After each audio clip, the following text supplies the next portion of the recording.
Hi, going to do a quick update on the garden. This is obviously the outside, and there's not a whole lot to show, but under here I still have those cauliflower plants that I'm trying to keep alive, and as you can see they're still doing pretty well.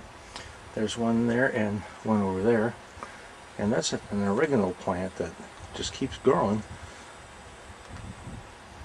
But I've been picking a few slugs off of these plants, but other than that they've held up pretty well despite some cold weather.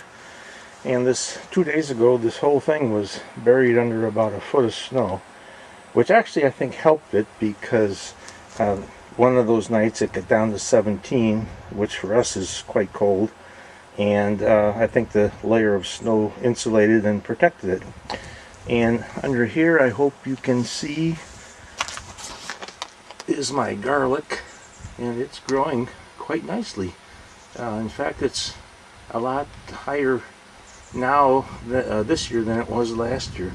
The taller ones over there are the soft necks, and the hard necks are back in here, and they're just starting to sprout.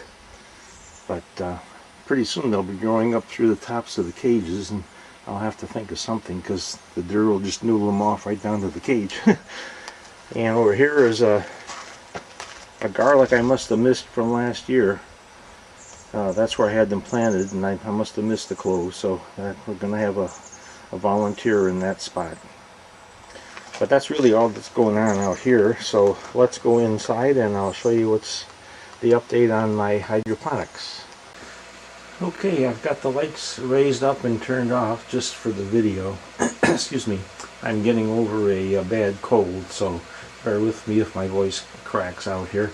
But I hope to be able to get a little better video shot without the bright lights. It always seems to wash everything out.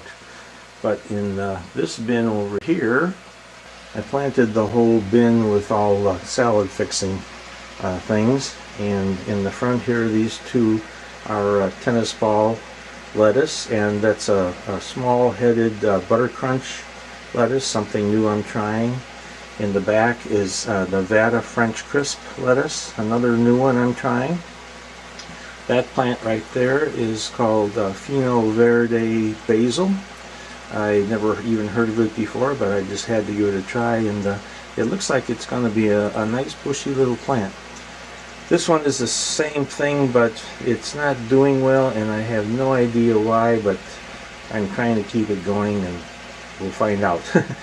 Back here, these two are Genovese basil, and last time I grew the big leaf sweet basil, and this is similar. This will be one of the best pesto basils, so I'm giving it a try.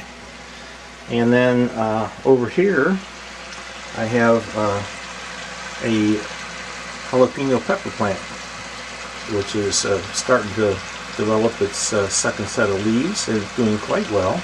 This is actually an early jalapeno. I tried to grow it outdoors last year without much success. I think I had 1.5 jalapenos out of the whole thing. And I'm also trying a new kind of growing medium. This is a silica stone, a volcanic stone called hydromite. And last year I used the hydroton, which is expanded clay pellets, and they were fine, except I found, being round, every time I did anything with the bins, the darn things were rolling all over the place and falling down in the nutrients, and it was just driving me nuts. So I tried these this year, and so far I'm quite happy with them. And finally, as a video response to Dale Crowder, who was kind enough to tag me and ask the question what are my plans for the garden for 2012. And basically I'm going to do pretty much the same as I did in 2011.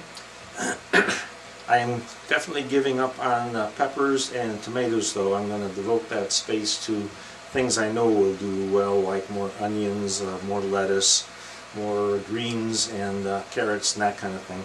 The hot weather stuff, the peppers, tomatoes, just don't seem to really do well in this climate until I can get some kind of an enclosure, like a mini greenhouse or something. I think I'll stick with growing the peppers indoors like this. I am going to put 2 tomatoes out next year, just because I had such wonderful results making Brendan at Bacon Soda's green tomato chutney, and also a green tomato relish recipe that I got down from my mother. So I at least want to grow some green tomatoes to do that again. Otherwise, as you saw, the garlic's already in, a couple cauliflowers are already in, and the things are underway. And I'm hoping for a better season this year than I had last, although last year I was pretty pleased. So there you go, Dale. I hope that's an adequate reply. And thanks for watching, and see you all next time.